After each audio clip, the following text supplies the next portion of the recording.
ഉരുളക്കിഴങ്ങ് ഉപയോഗിച്ച് തയ്യാറാക്കാൻ പറ്റുന്ന ഒരു അടിപൊളി സ്നാക്കിന്റെ റെസിപ്പി ആയിട്ടാണ് ഞങ്ങൾ ഇന്ന് ഇവിടെ വന്നിരിക്കുന്നത്. കേരള ഫുഡീസ് ക്ലബിന്റെ മറ്റൊരു കുക്കിംഗ് വീഡിയോയിലേക്ക് എല്ലാവർക്കും സ്വാഗതം.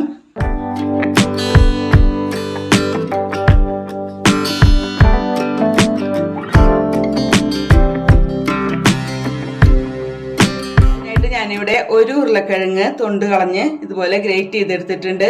ഇനി ഇതിലേക്ക് നമുക്ക് കുറച്ച് വെള്ളം ഒഴിച്ചു കൊടുത്ത് ഇതുപോലെ ഒന്ന് 2-3 പ്രാവശ്യം ഒന്ന് കഴുകിയെടുക്കണം.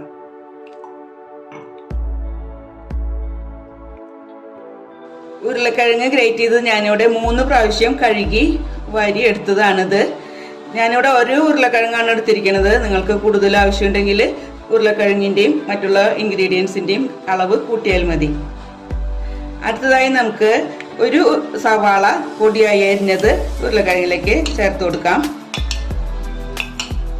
അതിനുശേഷം 1 ടീസ്പൂൺ ഇഞ്ചി വെളുത്തുള്ളി ചതച്ചത്, കുറച്ച് കറിവേപ്പില ചെറുതായി കട്ട് ചെയ്തതും, കറിവേപ്പിലയും കൂടി ചേർത്ത് കൊടുത്തിട്ട് നമുക്ക് അതിൽ കുറച്ച് പൊടികൾ ചേർക്കാനുണ്ട്.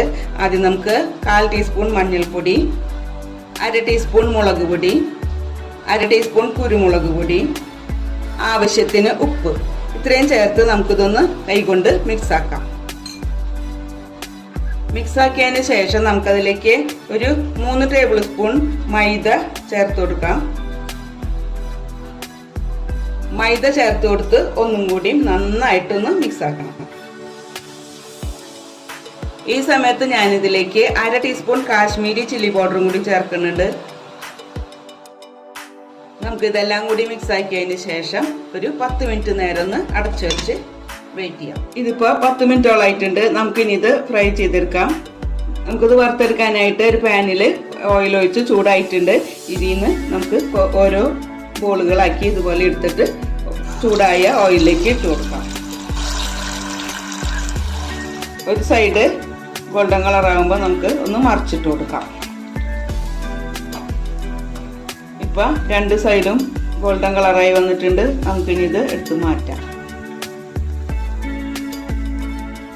ഇപ്പം നമ്മുടെ സ്നാക്ക് ഇവിടെ റെഡിയായി വന്നിട്ടുണ്ട്. കുട്ടികൾക്കും അതുപോലെ തന്നെ പെട്ടെന്നൊരു ഗസ്റ്റൊക്കെ വന്നാലൊക്കെ തയ്യാറാക്കാൻ പറ്റുന്ന ഒരു അടിപൊളി സ്നാക്കാണിത്.